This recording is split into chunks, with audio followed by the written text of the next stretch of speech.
Country Custom Cycles, and today we're going to show you how to install a set of our 1.5" diameter Hellbent handlebars on this 2016 Softail sled.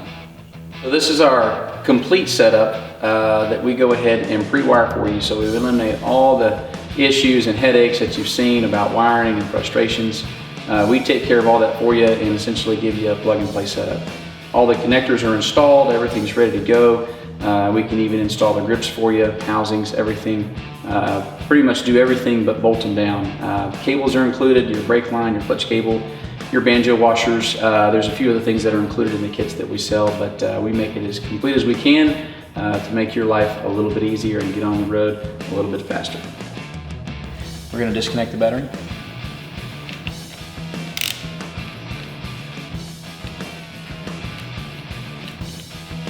We're going to disconnect the fuel line, quick disconnect, push up here, and pull down. We're going to remove the tank, so we have to pull this out here.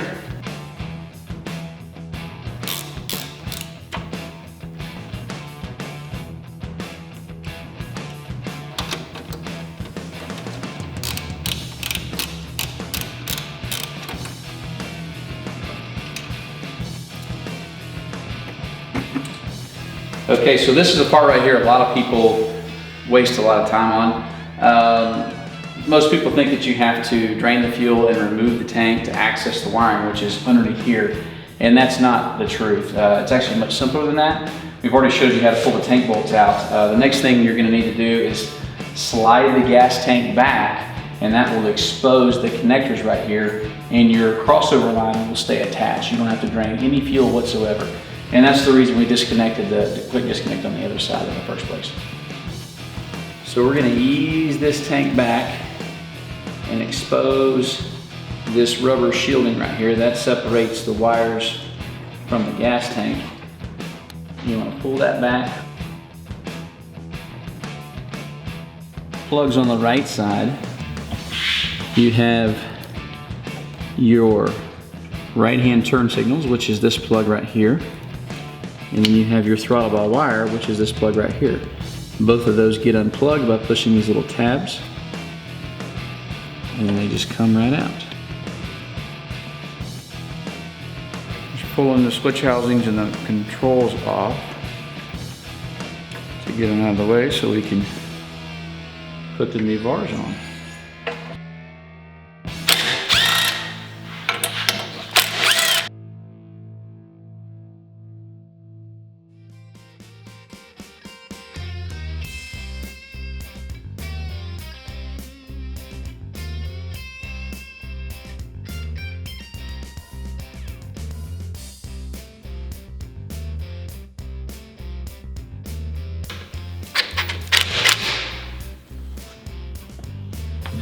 We're going to take these wires here.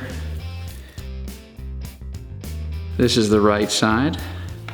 This is our throttle ball wire. And then this is our left side.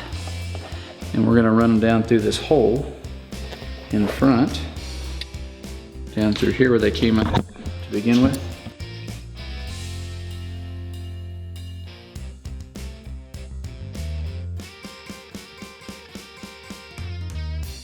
We're going to take this down so that our brake line hangs down, and we haven't disconnected our master cylinder yet because we don't want brake fluid flying around everywhere. We're going to get this all the way down below the bike, and then when we take this line off, any fluid that goes anywhere goes on the lift and not on the bike. That's why it's still attached. We're removing the upper ABS line to replace it with the new one that's extended that comes in the kit. We're going to leave it attached to the master cylinder because we want to minimize our brake fluid leaking exposure.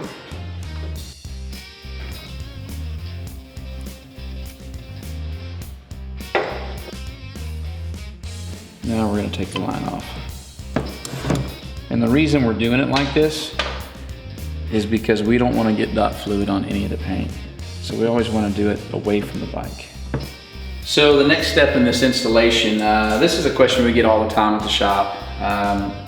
It takes a lot of time in the installation, and people have a lot of questions about it. So The exhaust system appears to be in the way of getting this cover off, and you have to get this cover off to get to the hydraulic clutch line, and in some of the older models to get to the transmission clutch cable. But a lot of people take the whole exhaust system off, and that adds a lot of time to your installation. You don't have to do that. There's an easier way to do it, and how you do that is, number one, find your mounting points. And on this bike we have 2 bolts at the bottom right here. We also have a bolt right here, and that holds this whole back assembly up. There's a bolt under here at the transmission, which I've already loosened, you can hear it, but it's right here underneath the bottom. And then we're gonna take and loosen the screws up at the head. We're not gonna take them off, we just wanna loosen them up.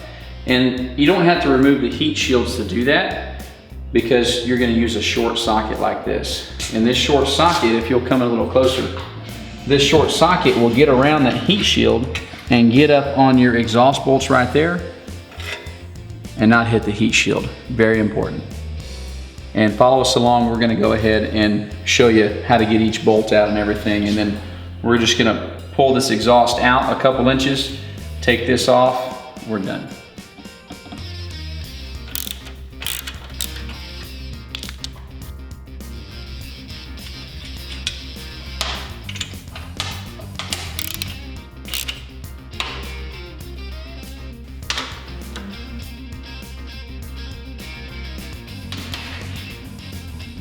So all this is loosened up now. Notice I haven't taken the bolts off of the head because they're really hard to get back on. I've just loosened them up to loosen this flange up so this exhaust will move a little bit. All we gotta do is move it far enough out of the way to get this cover off without messing anything up. So we're gonna take it and slide it out, slide it off these studs a little bit.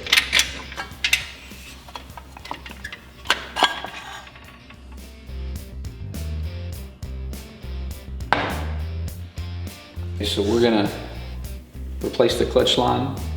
We've got to take it loose here. We've got a clamp here, and then one more right up here, and the clutch line will come right back off, and we can install the new extended clutch line.